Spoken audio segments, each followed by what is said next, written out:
Hey everybody, this is Toon Comedy here, and I want to make a video about Dragon Ball, one of my favorite anime series of all times, one of my favorite series of all times.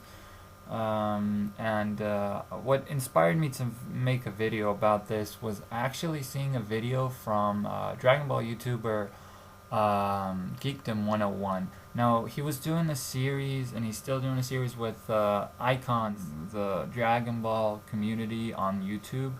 And this week he had Blackenfist on, and I love the whole interview or the video they done.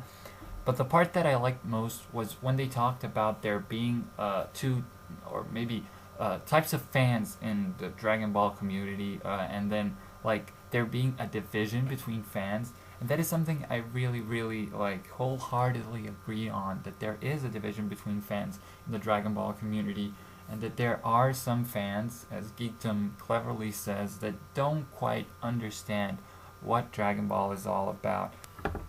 And I actually want to share my 2 cents here and say that I think that Dragon Ball might be the most misunderstood anime of all time. However popular, the most misunderstood. Now, see, you when you're on YouTube and you're watching some Dragon Ball videos, when you look at the comments, it's always people talking about power levels or fusion or Broly, it's kind of, they forget what the whole show is all about. They forget that it's actually a very character driven show, and that it's about comedy, it's about humor, but it's also about action, it's about everything.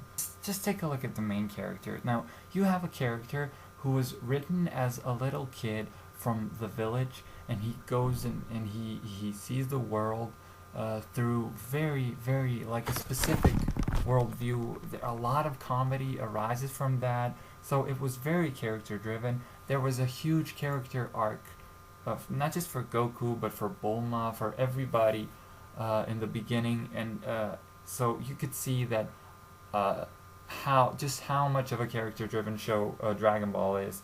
You got Goku turning enemies into allies. It was very good storytelling, as Geekdom says. Toriyama is a really great writer. Now, the thing that changed the DBZ community the most is, I feel, when Toriyama introduced the Super Saiyan transformation. One of the most iconic transformations in entertainment, I would say. And the thing that is interesting to see here is that Toriyama never meant to make the transformation so spectacularly out of this world. He never meant for it to take off as much as it did.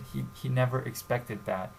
As he says in some interviews, he just wanted to make a change in Goku's appearance to symbolize the change in his character. Now, this is something a lot of artists do. A lot of manga artists do that, and it has been done after that a lot of times.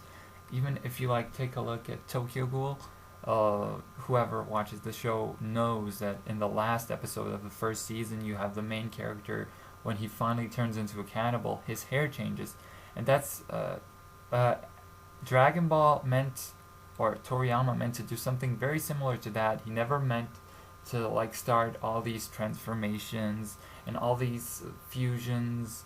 Now, we're all happy that that exists, and that's a huge part of the Dragon Ball experience.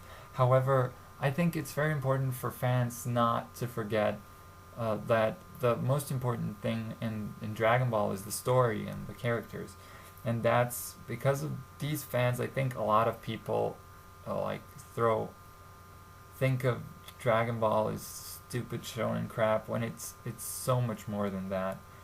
Now, after the whole Super Saiyan thing became hugely popular, you had Toei and Akira trying to make these transformations way more current. You got them introducing everything from Super Saiyan to Super Saiyan God. You got them trying to cater a little bit more to this audience who expected all these spectacular transformations, but it was never supposed to be about that. And if you want to watch franchises that are about transformations, and you can go watch Digimon or Transformers or whatnot, because that's really not what Dragon Ball is about.